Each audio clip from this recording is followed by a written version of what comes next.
Hi, everything you deserve will be yours. Be patient. Today is 2nd of August 2021. Let us have a quick discussion of all these important topics. Rapid जी के yesterday questions के answers हैं। लोकमान्य बाल गंगाधर तिलक जी को epithet मिला था home rule movement के दौरान। CBSE ministry of education ने AI for all initiative collaboration में किया है with Intel. Ministry of housing and urban affairs के अंदर आता है India cycles for change challenge. Noida में है Indian institute of heritage.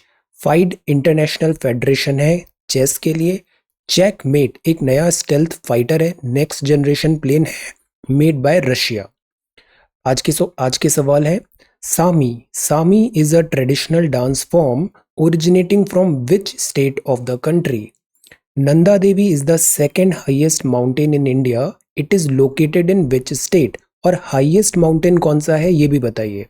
Medicine line is the boundary line between which country? World Economic Outlook report is released by which organization? Nava Sheva ये एक port है। Busiest container port है। It is situated in which city?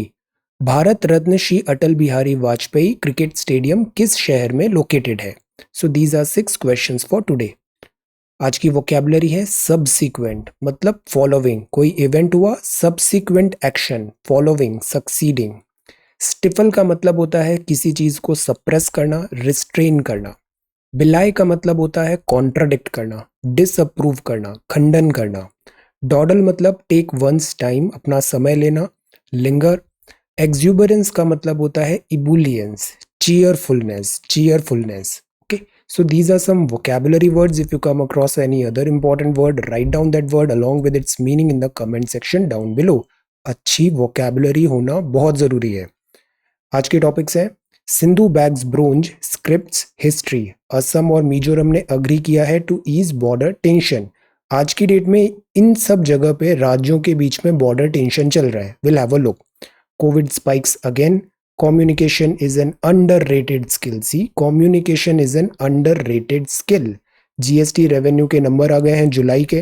कल हमने ये sink hole देखा था, तो आज हम इस टोपोग्राफी को समझते हैं कि ये क्या जोग्राफिकल जियोमॉर्फोलॉजी फॉर्मेशन होता है। Then Rajasthan farmers turning into entrepreneur. आज ये 3 स्कीम के बारे में जानते हैं। Food processing, agro processing. Then this is editorial, the quota story, poultry industry, long overdue, elusive gold, a cycle of low growth and higher inflation. ये बड़ा अच्छा आर्टिकल है। इसमें इंडियन इकोनॉमी में आज की डेट में क्या चल रहा है इस बात पे बड़ी अच्छी कमेंट्री की है। The benefits of breast feeding, this is UNSC presidency, this is direct seed sowing, Punjab paddy farmers अब ये टेक्निक अपना रहे हैं। If I can do it anybody can. और ये सरकार द्वारा उठाए गए कुछ महत्वपूर्ण योजनाएं जो हम कुपोषण को दूर करने के लिए इम्प्लीमेंट कर रहे हैं। Then this is CSET solutions in certain questions. So we are going to talk about all these important topics in next about 35 to 40 minutes. Our reference material is this The Hindu and this is Indian Express. Both are Delhi edition. कल friendship day था, आपने इतने अच्छे अच्छे messages किए। Thank you. I feel so happy that you are finding all these videos very useful. See, आज है 214, तो हमें अराउंड 580 डेज हो गए हैं। 366 लास्ट ईयर के और अभी 214, that is 580। Every day means every day. और you know when we try to genuinely try to help others, it in the end help ourselves. Okay, you find peace, it heals yourself. That is why sharing is caring. Okay, so this is the front page of the Hindu. First जो news है, this is about Sindhu. Bronze medalist PV Sindhu celebrating during the medal ceremony for the women's singles badminton. Tokyo में she defeated this China third place playoff. So this is a wonderful news. पहली बार ऐसा हुआ है कि किसी women champion ने consecutive year में consecutive Olympics में मेडल लिया है। 2016 रियो ओलंपिक्स में था सिल्वर और 2021 टोक्यो ओलंपिक्स में है bronze. So this is a big achievement. Second जो न्यूज़ है that is Assam Mizoram agree to ease border tension. will approach Supreme Court for amicable solution. Now this is really good. Amicable solution मतलब peaceful solution होगा, violence की कोई जगह नहीं है. ये बड़ा responsible statement दिया है यहाँ पे. Our main focus is on keeping the spirit of Northeast alive. Very important. Keeping the spirit of Northeast alive. What happened along the Assam-Mizoram border is unacceptable to the people of both states. Border disputes can only be resolved through discussion. Violence की वहाँ पे कोई जगह नहीं है. With the interstate border dispute between Assam and Mizoram flaring up, union government could be relying on satellite mapping. Now see, एक तो जिम्मेदारी भरे स्टेटमेंट्स आए, गुड. सेकंड, जो इसका सॉल्यूशन फाइंड करना है, तो सॉल्यूशन फाइंड करने के लिए हम इनोवेटिव तरीका सोच रहे हैं, हम यूज कर रहे हैं टेक्नोलॉजी का. तो यूनियन गवर्नमेंट रिलाई करेगी सैटेलाइट मैपिंग में, और सैटेलाइट मैपिंग के थ्रू एक्यूरेट डिमार्केशन हो पाएगा बाउंड्रीज का, और सेटल्स हो पाएंगे डिस्प्यूट्स बिटवीन स्टेट्स. तो ये सीनियर ऑफिशियल्स ने कहा. तो this is a very good development. First development तो ये है कि यहाँ पे पीस आएगा. सेकेंड डेवलपमेंट ये है कि जो भी डिस्प्यूट्स हैं वो टॉक्स, डिस्कशन, अमिकेबल सेटलमेंट होगा. और थर्ड जो है दैट इज सॉल्यूशन. तो सॉल्यूशन के लिए ये टेक्नोलॉजी यूज करेंगे, सैटेलाइट मैपिंग. अब सी, ये आज की डेट में बॉर्डर वॉर्स एक तो इंटरनेशनल बॉर्डर पे चैलेंजेस होते हैं, दूसरा चैलेंज है इंटर स्टेट बॉर्डर पे, राज्यों के बीच में. तो इधर अभी कुछ एक्टिव बॉर्डर में डिस्प्यूट्स चल रहे हैं. पहला डिस्प्यूट चल रहा है ऐसे यहाँ पे लद्दाख और हिमाचल प्रदेश में, हरियाणा और हिमाचल प्रदेश में भी बॉर्डर डिस्प्यूट है इस एरिया में. देन साउथ में है कर्नाटका और महाराष्ट्र में, और जो ज़्यादातर अभी यहाँ पे डिमार्केशन प्रॉपर नहीं है तो वो डिस्प्यूट है नॉर्थ ईस्ट में, जैसे असम और नागालैंड का, असम और अरुणाचल का, असम और मिजोरम का, असम और मेघालय का. एक्चुअली क्या था, पहले असम ही एक बड़ा सा स्टेट था, फिर बाकी स्टेट्स उधर से कार्व्ड करके बनाए हैं. तो दैट इज वाई यहाँ पे बॉर्डर डिमार्केशन प्रॉपर नहीं होने के कारण ये डिस्प्यूट्स राइज होते हैं. सॉल्यूशन केवल एक है, non violence, debate, discussion, amicable settlement और use of technology. Okay, this is COVID spikes again. See, numbers फिर से बढ़ रहे हैं. जैसे अप्रैल में पीक आया था ना, उसके पहले वाले जो हालात थे ना, वही हालात फिर से जुलाई में नजर आ रहे हैं. तो अगस्त सितंबर में पीक आ सकता है, नेक्स्ट थर्ड वेव आ सकती है. Be very very careful. Vaccination अभी तक नहीं लगाया है तो वैक्सीनेशन लगाइए. इवन जो कोविड रिकवर्ड पेशेंट्स हैं उनको भी 3 महीने का वेट करके उनको भी वैक्सीनेशन लगाना है. ओके, सो ऐसा नहीं है कि वैक्सीनेशन नहीं लगाना है, वैक्सीनेशन सबको लगाना है. Covid spikes again. अच्छा, अब ये जो हमने देखा बॉर्डर वॉर्स, तो जैसे असम से कार्व्ड हुए थे डिफरेंट स्टेट्स, ऐसे ही जब स्टेट रीऑर्गेनाइजेशन हुआ था 1956 में, तो कुछ 14 स्टेट्स बने थे एंड सम यूनियन टेरिटोरी. जैसे जैसे प्रोग्रेस हुआ तो 2021 आते आते हमारे यहाँ 28 स्टेट्स हैं और 8 यूनियन टेरिटोरी है. इन सारे स्टेट्स का हम अक्सर देखते हैं ना, राज्य का स्थापना दिवस सेलिब्रेट कर रहे हैं, तो हर राज्य का हमें फॉर्मेशन का स्टोरी पता होना चाहिए कि वो राज्य कब बना. Trace the journey of formation of states in India since independence. This is a very important question. Direct सवाल इसके प्रीलिम्स में भी आए हैं और मेंस में भी दिस स्टेट रीऑर्गेनाइजेशन टॉपिक है. हिस्ट्री में हम जब देखते हैं तो उसमें एक इंडिया सिंस इंडिपेंडेंस चैप्टर भी है, मतलब पोस्ट इंडिपेंडेंस क्या डेवलपमेंट हुए. तो पोस्ट इंडिपेंडेंस में जो स्टेट्स फॉर्मेशन हुआ है ये एक बहुत सिग्निफिकेंट इवेंट रहा है. स्टेट फॉर्मेशन की डिमांड आती है. स्टेट फॉर्मेशन की डिमांड में कई बार इमोशनल दिस टेम्परेचर भी राइज होता है, तो इससे डिस्टर्बेंसेस के भी चांसेस आते हैं. तो एडमिनिस्ट्रेटिव रिक्वायरमेंट, लोगों की क्या एस्पायरेशन है, देन इन सब फैक्टर्स को ध्यान में रखकर स्टेट रीऑर्गेनाइजेशन कमिटीज बनी और धीरे धीरे इंडिया के ये 28 स्टेट्स एंड 8 यूनियन टेरिटरी आज का नक्शा बना.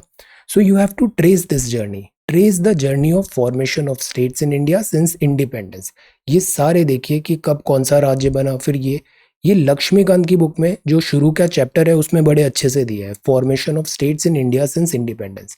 सो have a look and prepare this question. This is again high yielding. तो ये तो था front page of the Hindu. Then GST revenue भी है. बिफोर दैट यहाँ पर एक और न्यूज़ है एजुकेशन प्लस का.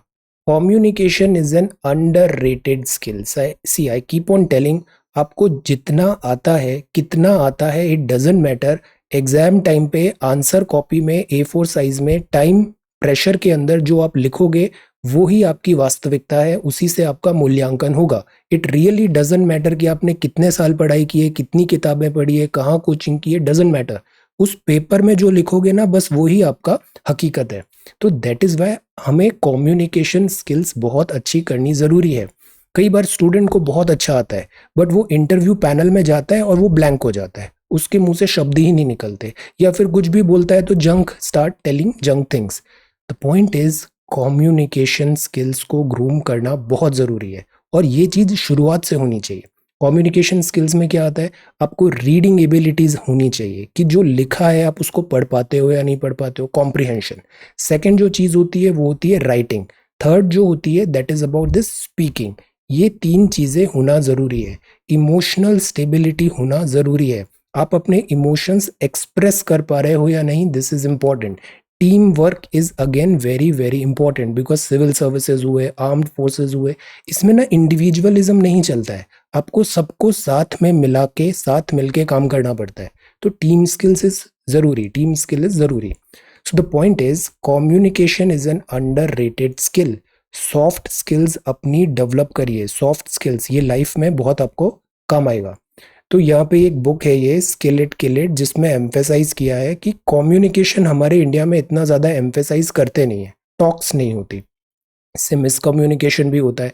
कई बार आपकी इंटेंशंस अच्छी होती है, बट बात करने का तरीका ऐसा है, शब्दों का चुनाव ऐसा है, जो टोन है वो करेक्ट नहीं है बात करने की, तो आप अच्छा बोलना चाहते हो पर आप बुरा बोलते हो, सामने वाला हर्ट हो जाता है, तो this go against you. So the point is you need to learn communication skills, okay. और इस पे ग्रेजुअली पुट सम एफर्ट, और बड़ा आसान है, यू विल गेट फ्लुएंट। अब यहाँ पे आते हैं, GST revenues hit 1.16 lakh crore in July. See, ये भी हम हर महीने के शुरुआत में देखते हैं। एक बार फिर से कैसेट चलाते हैं, 101 CAA है, 1 जुलाई 2017 से जीएसटी आया था। जीएसटी का नाम है गुड्स एंड सर्विसेज टैक्स। ये एक इनडायरेक्ट टैक्स है, कंजम्पशन टैक्स है।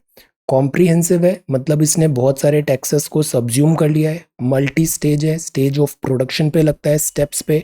डेस्टिनेशन बेस्ड है, पॉइंट ऑफ कंजम्पशन में। 5 स्लैब है, 0, 5, 12, 18, 28। पेट्रोलियम, अल्कोहल, इलेक्ट्रिसिटी कवर्ड नहीं है। जीएसटी काउंसिल होती है आर्टिकल 279A में। फाइनेंस मिनिस्टर यूनियन और स्टेट्स के यहाँ पे आते हैं। तो this is about 101 CAA GST, goods and services tax. Although इसको बोला गया था ये गुड एंड सिंपल टैक्स है, बट इसके इम्प्लीमेंटेशन में बड़े चैलेंजेस आए। अब इकोनॉमी जो है उसमें लॉकडाउन लगा, तो जीएसटी कलेक्शन ड्रॉप हो गया।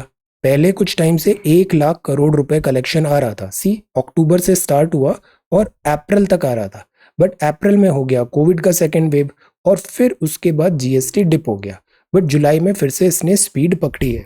तो this is good. GST revenue 1.16 lakh crore हुआ है जुलाई में, एक्सीलेंट, ट्रेंडिंग अपवर्ड। अब जीएसटी कलेक्शन बेटर होगा ना, तो जीएसटी का डिवीजन भी बेटर होगा, स्टेट्स को पैसे बराबर मिलेंगे, वरना फोर्स मेजर कर देता है centre government, GST transfer surplus नहीं होता है, तो इट इज गुड। बट अब ये देखना है कि कहीं ये कोविड-19 जो अनलॉक हुआ है तो पेंट अप डिमांड के कारण तो राइज नहीं हुआ है, और ये uneven recovery is also one cause of worry. Uneven मतलब कुछ राज्य अच्छा कर रहे हैं, कुछ राज्य नहीं कर रहे हैं, कुछ सेक्टर अच्छा कर रहे हैं, कुछ सेक्टर नहीं कर रहे हैं।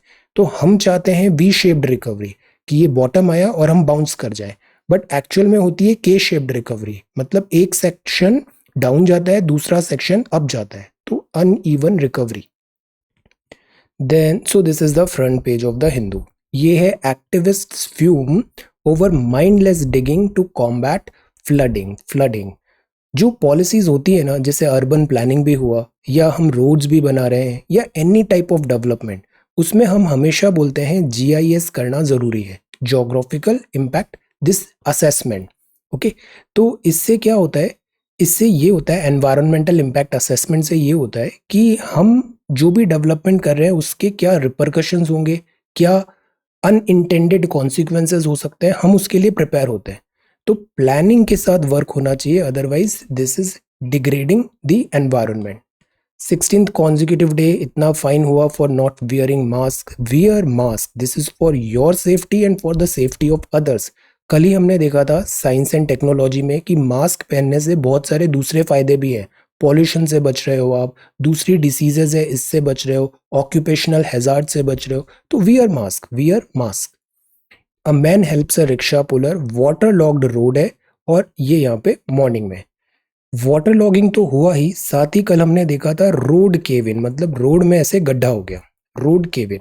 तो ये जो टाइप की टोपोग्राफी होती है ना, स्पेशली हम कैल्शियम कार्बोनेट और दिस डोलोमाइट, इस लाइमस्टोन, इस जगह ज्यादा रहता है, तो वहां पानी के कारण ऐसा दिस लैंडफॉर्म डेवलप होते हैं, बिकॉज पानी क्या करता है, डिसॉल्व कर देता है दिस लाइमस्टोन को या फिर डोलोमाइट को, तो बनते हैं सिंक होल।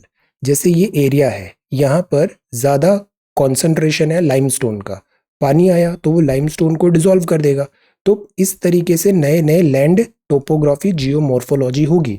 तो ये जैसे गड्ढा बन गया ना, इसको बोलते हैं सिंक होल। रॉक्स नीचे गिरी है, फ्लो स्टोन है।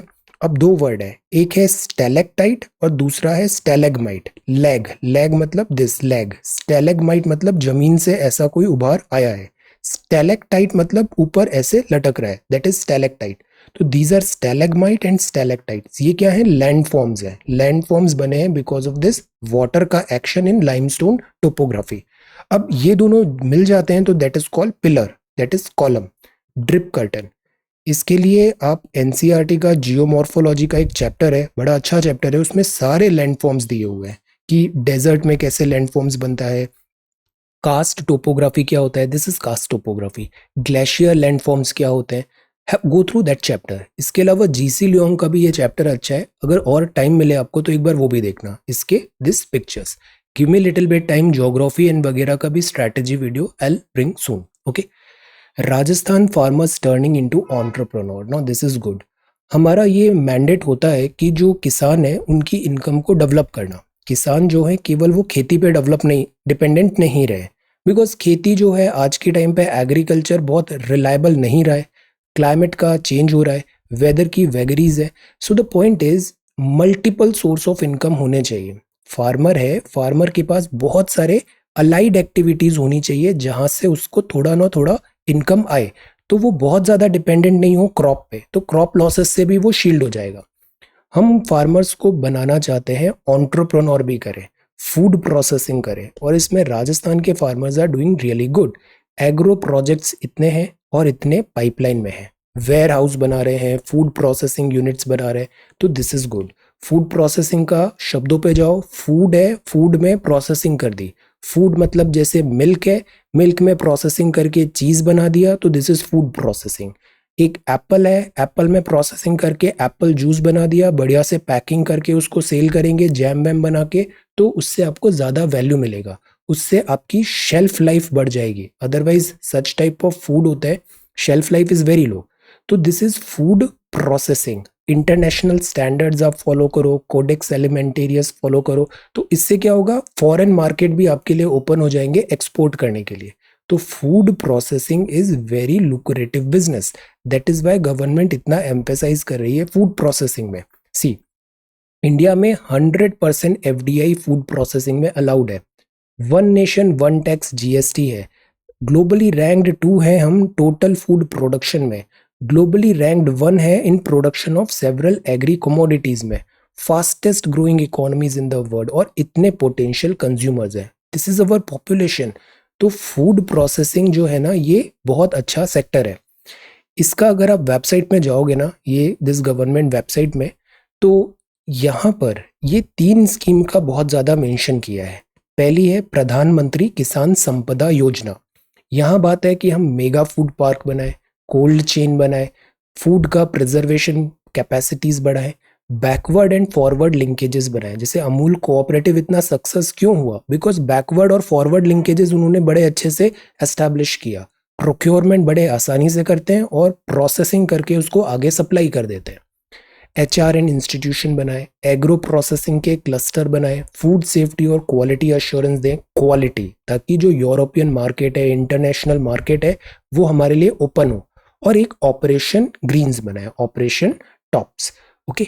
तो ये सब आता है प्रधानमंत्री दिस किसान संपदा योजना में। ये सारे कीवर्ड्स इंपॉर्टेंट है, टिप्स पे याद होने चाहिए। सेकेंड स्कीम है production linked incentive for food processing industry, food processing industry. तो इसमें भी इस इंडस्ट्री में इंसेंटिव्स हैं और ये सारी चीज़ें यहाँ पे दिस मिलेगी।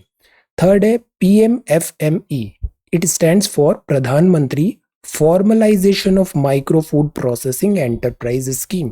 जैसे एक घर है, वहाँ पे से पापड़ बना रहे हैं वो, या अचार बना रहे हैं, तो वो मतलब इनफॉर्मल वे में वर्क कर रहे हैं, तो क्यों ना हम उनको फॉर्मलाइज करें, वन डिस्ट्रिक्ट वन प्रोडक्ट जैसी चीज़ लाएं, अपग्रेड करें जो उनके इक्विपमेंट्स हैं, मशीन्स हैं, अगर वो अपग्रेड होगा तो उनकी कैपेसिटी बढ़ जाएगी, ज़्यादा काम कर पाएंगे। सेल्फ हेल्प ग्रुप्स बनाएं, कोऑपरेटिव्स बनाएं, उनको सपोर्ट दें, सीड कैपिटल दें, बिकॉज बिजनेस स्टार्ट करने के लिए आपको एक कैपिटल चाहिए होता है, थोड़ा पैसा इनिशियली लगाना पड़ता है, उसके लिए ये सीड कैपिटल मिलेगा सेल्फ हेल्प ग्रुप्स को। कॉमन इंफ्रास्ट्रक्चर हो, जैसे एक मशीन डाल दी, उसमें बहुत सारे लोग अपने इक्विपमेंट्स यूज कर रहे हैं, सामान यूज कर रहे हैं फूड प्रोसेसिंग का, तो इससे सेविंग्स भी हो जाएगी। ब्रांडिंग जरूरी है मार्केटिंग में, अब इसमें भी बड़ा पैसा लगता है, ब्रांडिंग एंड मार्केटिंग सपोर्ट में, कैपेसिटी बिल्डिंग एंड ट्रेनिंग में। तो ये सब चीजें मिलेगी किसको, फूड प्रोसेसिंग को अपग्रेड करने के लिए, फॉर्मलाइजेशन करने के लिए। तो ये तीन नाम बहुत इंपॉर्टेंट है, इन तीनों नामों को आपको जानना है। पहला है किसान संपदा योजना, दूसरा है दिस प्रोडक्शन लिंक्ड इंसेंटिव है फूड प्रोसेसिंग इंडस्ट्री में, और थर्ड है प्रधानमंत्री formalisation of micro food processing enterprise. अब जैसे वन डिस्ट्रिक्ट वन प्रोडक्ट है ना, तो इसमें बहुत सारे प्रोडक्ट को उस जिले से लिंक कर दिया गया है। जैसे ये आंध्रा का है, कैशू यहाँ से लिंक कर दिया, mango, sugar cane, coconut, aqua, mango Krishna के कर दिए, टर्मरिक गुंटूर की कर दी, प्रकाशम की टर्मरिक, नेल्लोर के सिट्रस है, चित्तूर के टोमेटो है। तो मतलब हर एक जिले को किसी एक प्रोडक्ट से लिंक कर दिया जो वहाँ की स्पेशलिटी है, वन डिस्ट्रिक्ट वन प्रोडक्ट। तो ये तीन चार बातें ध्यान रखनी है। अब फॉर्मलाइजेशन जो है PMFME, इसमें इतना आउटले है, 9 लाख लोगों को स्किल जॉब मिलेगा, 5 साल के पीरियड में से इम्प्लीमेंट करनी है। तो अब आप जो भी एग्जाम लिखोगे वो इस फेज में लिख रहे हो, तो दिस इज वेरी इंपॉर्टेंट। 2020-21 से 24-25 क्लस्टर अप्रोच है और फोकस पेरिशेबल में होगा। तो ये फोकस एरिया है गवर्नमेंट का। 2019 में भी GS3 में इसमें सवाल आया था, ये आगे भी आएगा, रिपीट होगा इन दिस फॉर्मेट और समथिंग लाइक दैट। Elaborate करें on the policy taken by the government of India to meet the challenges of the food processing sector. तो this is the question 2019 GS3, खाद्य प्रसंस्करण क्षेत्र की चुनौतियों का सामना करने के लिए भारत सरकार द्वारा अपनाई गई नीति का विस्तार से वर्णन करिए। तो पहले आप बता दो फूड प्रोसेसिंग क्या है, चैलेंजेस कुछ बता दो, और ये सारी स्कीम्स बताओ जो हम इनिशिएटिव्स ले रहे हैं इस एंटरप्रेन्योरशिप इन फूड प्रोसेसिंग को बढ़ाने के लिए। Okay, so this is the question. अब आगे बढ़ते हैं, this is next one, row over Lakshadweep beach villa plan. यहाँ पे भी डेवलपमेंट की बात है। लक्षद्वीप एक सेंसिटिव इकोसिस्टम है, दीज आर कोरल आइलैंड्स, तो डेवलपमेंट के बिहाफ में इकोलॉजी और यहाँ की जो कल्चरल सेंसिटिविटी है उसको डिस्टर्ब नहीं करना चाहिए। Telangana announces farm loan waiver. Poultry industry भी अब बोल रही है कि हमें हेल्प चाहिए। सी, जैसे हमने अभी पढ़ा था एवियन इन्फ्लुएंजा, तो लोगों में क्या डर बैठ जाता है कि पोल्ट्री जो है, पोल्ट्री के कारण इन्फ्लुएंजा वगैरह फैलेगा। तो पोल्ट्री की डिमांड बहुत कम हो गई है जब से कोविड-19 का अटैक हुआ है। तो पोल्ट्री इंडस्ट्री भी अगेन किसान की अलाइड एक्टिविटी होती है, फार्मर की, और एक्स्ट्रा सप्लीमेंट्री इनकम मिलती है।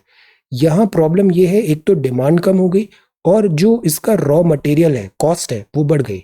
तो ये बोल रहे हैं कि हमें परमिट करो ताकि हम जेनेटिकली मॉडिफाइड सोय सीड्स को इंपोर्ट करा पाए। ये एक मेजर पोर्शन होता है जो पोल्ट्री को फीड में देना पड़ता है, सोयाबीन 25% ऑफ पोल्ट्री फीड। तो they are demanding certain incentives, help. This is long overdue. OBC reservation in all India quota medical seats puts an end to a discriminatory policy. तो ये भी अभी हमने कल परसों ही देखा था AIQ के बारे में। AIQ में अब 27% जो है वो OBC का रिजर्वेशन होगा। 15%, पहले तो AIQ है क्या?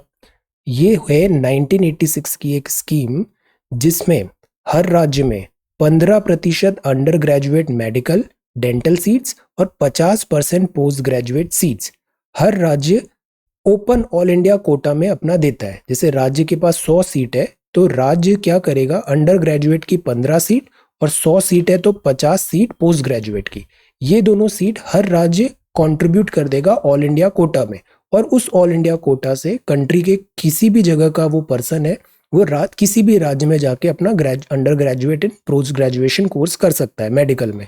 तो एक सेंट्रल पूल बनता है AIQ से। अब ये सेंट्रल पूल बना, सब राज्यों ने कुछ कुछ सीट्स दिया, 100 सीट्स बची। अब इस 100 सीट्स में रिजर्वेशन होता था। 2007 में ये हुआ कि 15% जो AIQ की सीट है वो SCs के लिए होगी, 7.5% STs के लिए होगी, बट OBC के लिए रिजर्वेशन नहीं था। तो फाइनली इस चीज को अभी करेक्ट किया गया है कि अब यहाँ पर दिस 27% रिजर्वेशन इज 100 सीट्स में, ये 15 ये हुई, 7.5 ये हुई, और 27 जो है वो OBC का होगा, और 10 जो होगा वो होगा EWS का। तो इस टाइप से सीट्स का रिजर्वेशन होगा। This is long overdue. अब ये है इल्यूसिव गोल्ड।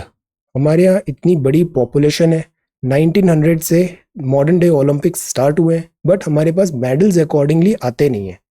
इल्यूसिव गोल्ड, तो इसमें क्या पॉलिसी हो, ये भी ओलंपिक्स कंप्लीट हो जाता है इसके बाद बात करते हैं। फिलहाल अभी हमारे प्रोस्पेक्ट्स ब्राइट लग रहे हैं, हॉकी में अच्छा खेल रहे हैं, है ना। तो let us see, let's wait for a couple of days more. But problem है कि हम अपनी पॉपुलेशन के हिसाब से अकॉर्डिंगली उतने मेडल्स ला नहीं पाते हैं। This is a cause of worry. The draw of space and nuclear technology. अब सी, यहाँ बात है जो नेक्स्ट जनरेशन चीज़ें आ रही है ना, नेक्स्ट जनरेशन टेक्नोलॉजी है, नए एरियाज है, वहाँ पर ये जो बिलियनर्स हैं आज की डेट में वो अपना सारा फोकस लगा रहे हैं। जैसे जेफ बेजोस की ब्लू ओरिजिन है, Jeff Bezos from Amazon, blue origin space exploration की बात कर रही है, स्पेस टूरिज्म की बात कर रही है। रिचर्ड ब्रांसन की है वर्जिन गैलेक्टिक, ये भी स्पेस की बात कर रही है। इलॉन मस्क भी स्पेस एक्स का कंपनी है। बिल गेट्स अभी ला रहा है टेरा पावर। टेरा पावर एक न्यूक्लियर एनर्जी की कंपनी है।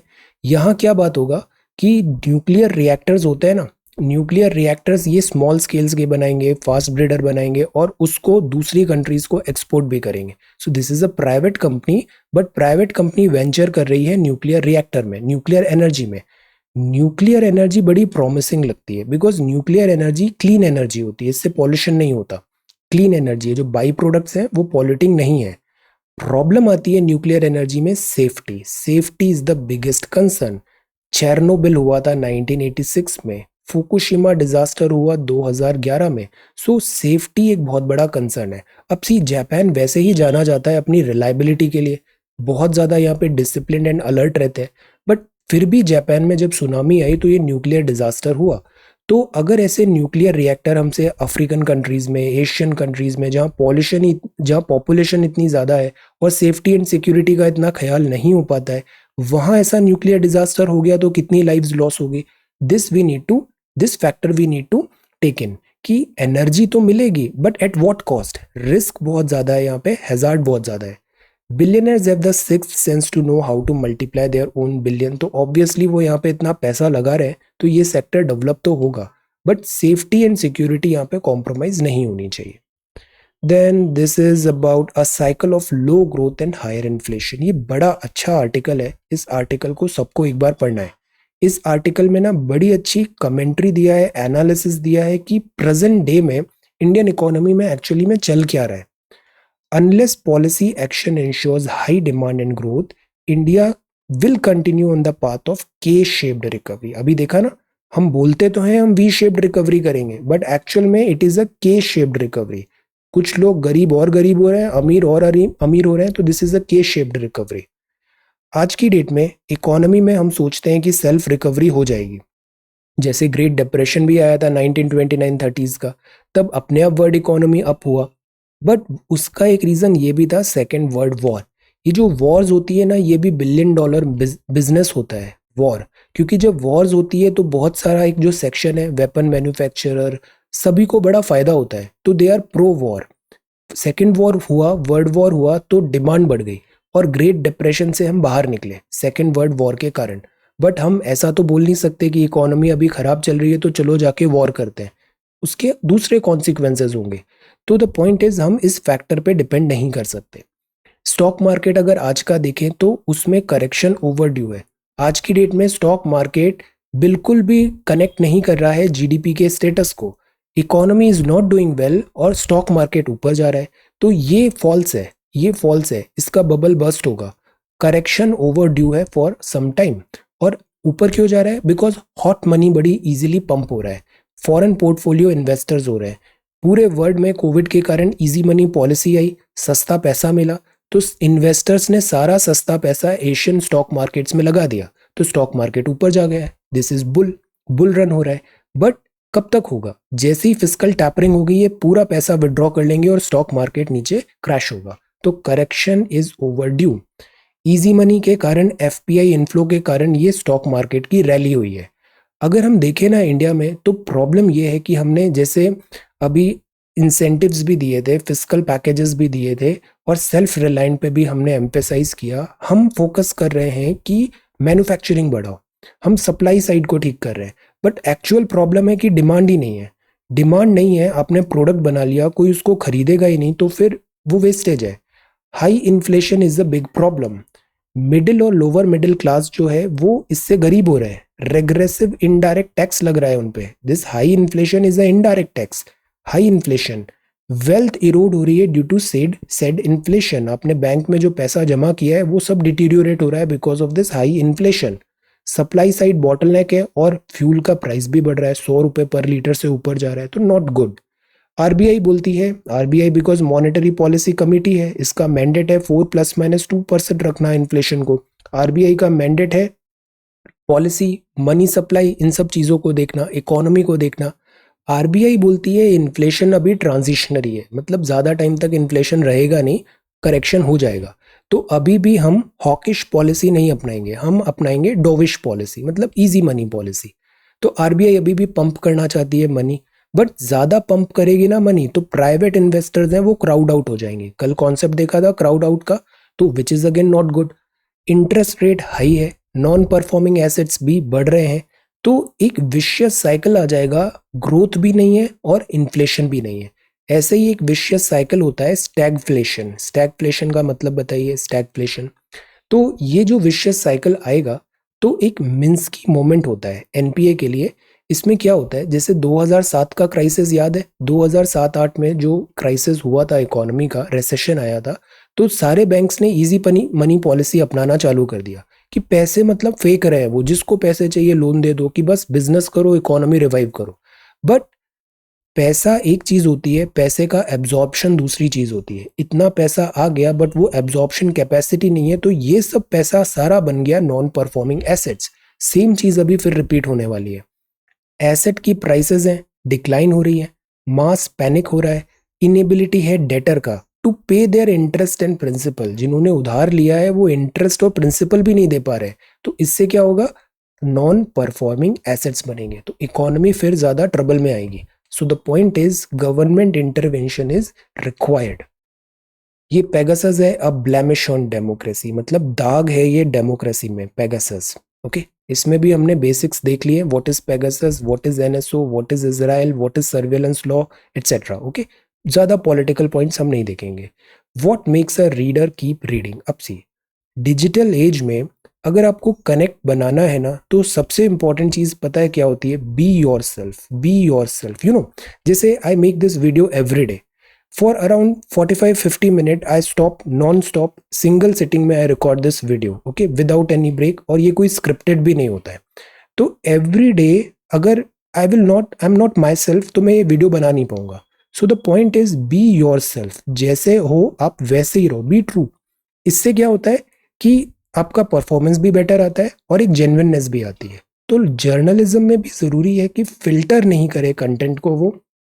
जर्नलिज्म में जरूरी है कि ट्रू जर्नलिज्म दिखाए। जर्नलिज्म का एथोस ये होता है जो एक्चुअल पिक्चर होती है उसका ट्रुथफुल रिप्रेजेंटेशन वहां पे होना चाहिए। तो what makes a reader keep reading. Otherwise क्या होता है, जो जर्नलिज्म है, जर्नलिज्म पे व्यूवर्स का फिर भरोसा उठ जाता है। The benefits of breast feeding, this is important.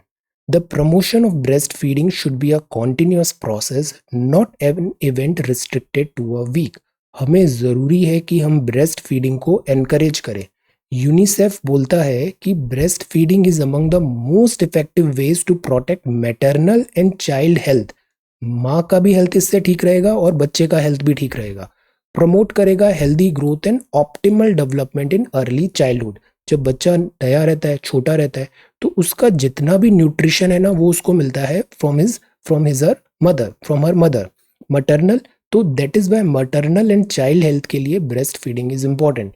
Infants should be breastfed within 1 hour of birth, breastfed exclusively for the first 6 months of their lives and after 6 months in combination with solid, semi-solid, soft food के 2 साल तक, about 2 years old.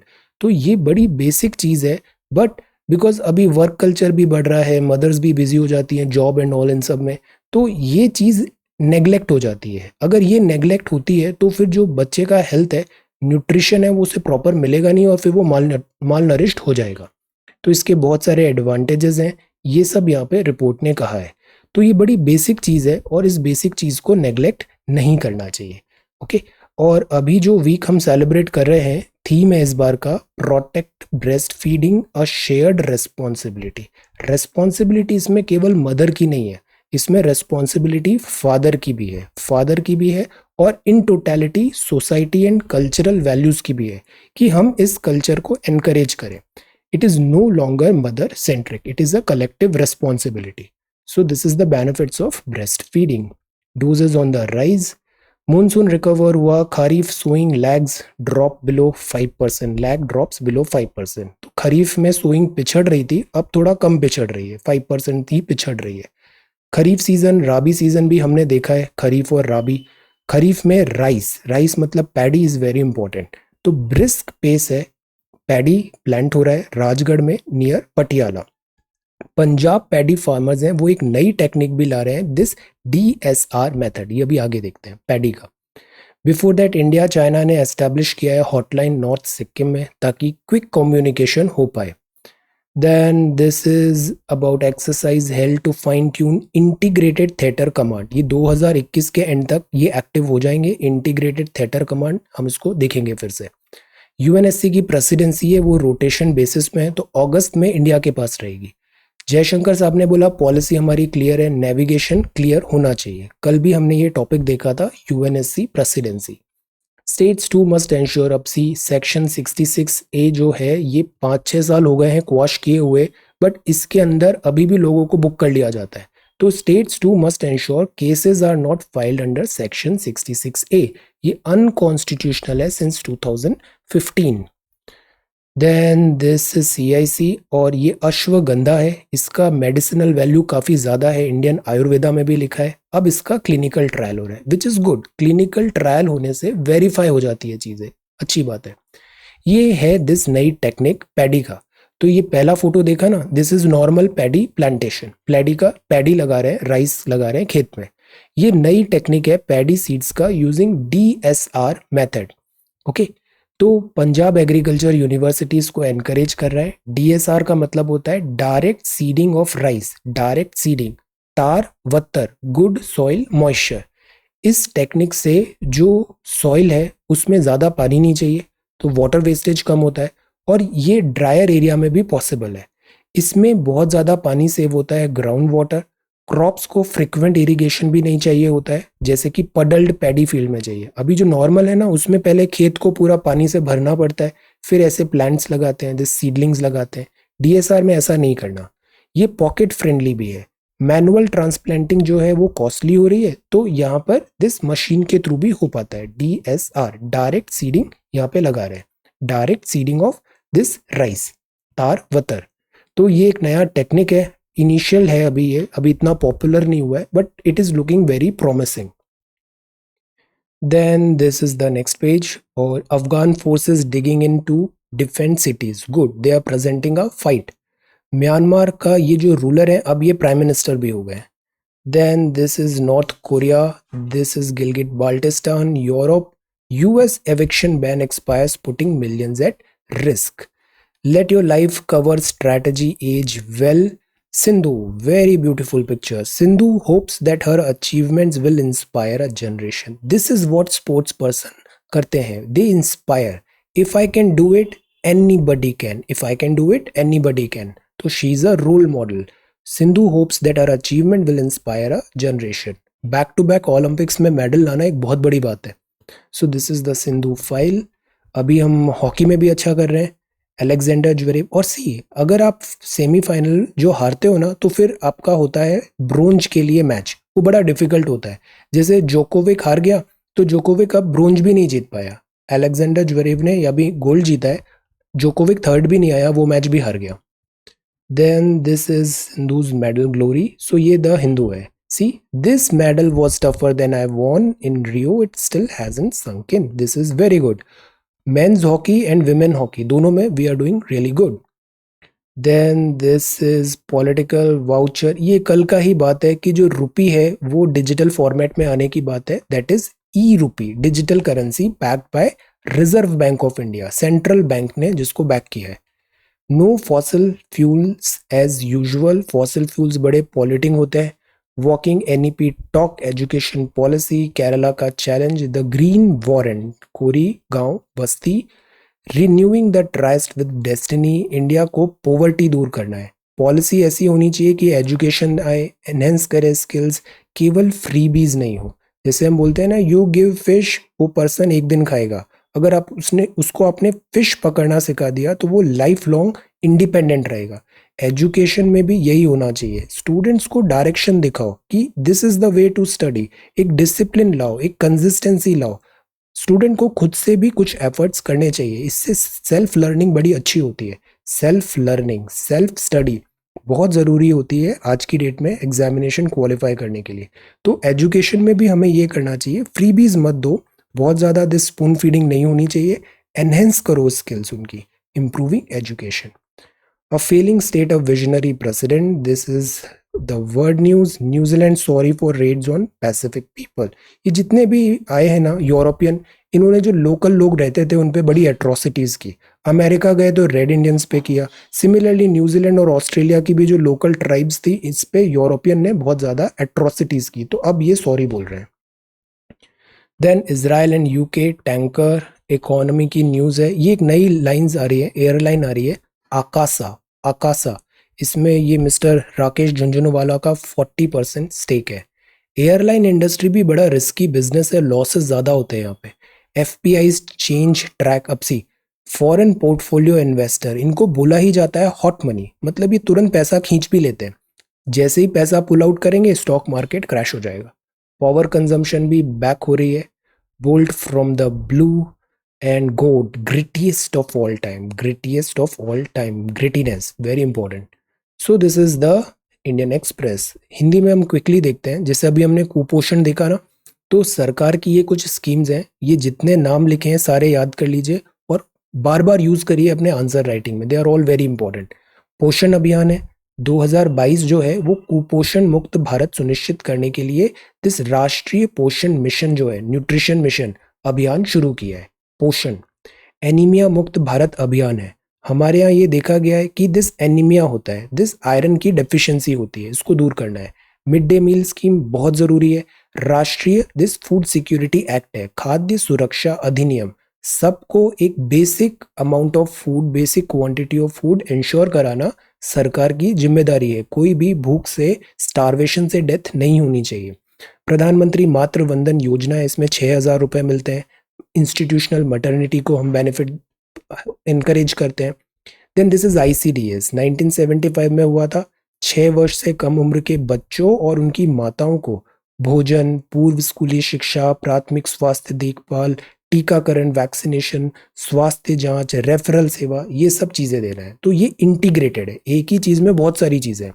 तो नाम याद रखना है, पोषण अभियान, एनीमिया मुक्त अभियान, mid day meal scheme, NFSA 2013, then Matruvandan Yojana and integrated child development scheme, बाल विकास सेवा। ये सब जरूरी है माल न्यूट्रिशन को फाइट करने के लिए। अब हम आते हैं CSAT में।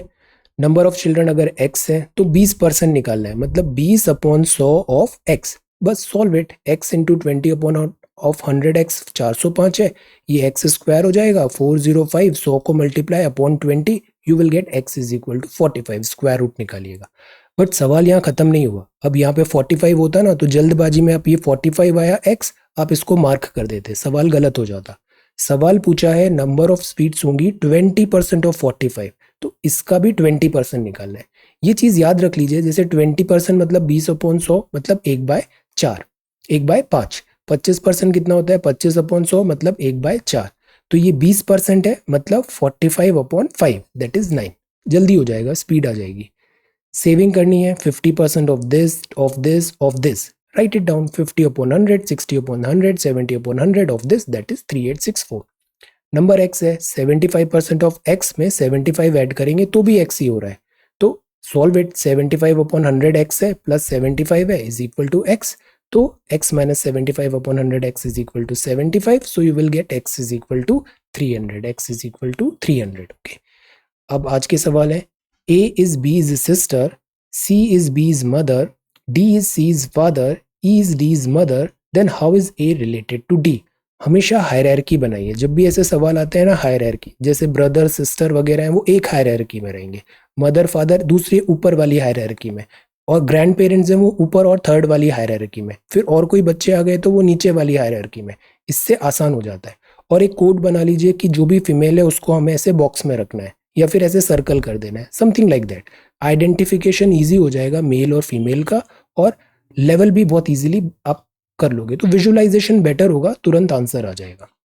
A girl introduced a boy as the sons of the daughter of the father of her uncle. The boy is girls. The boy is girls. What? Answer. Then, pointing to a person, a man said to a woman, his mother is the only daughter of your father. How was the woman related to the person? Answer. So these are 3 questions for today. C said, do it every day. You will find no difficulty in this paper too. और comprehension पे तो हम focus कर ही रहे हैं, तो comprehension भी ठीक हो जाएगा, वोकैबुलरी भी ठीक हो जाएगी, और सी सेट के ये मैथ्स के भी ठीक हो जाएंगे। Okay, then this is these schemes, और ये बात है बेनिफिट्स और higher inflation. This is second question, जो फूड प्रोसेसिंग सेक्टर है इस पे नोट प्रिपेयर करना है। Then this is sink holes, और ये फर्स्ट क्वेश्चन है state formation. Okay, so this is 2nd of August 2021. Thank you so much for watching this video. Take care, study well, and be safe.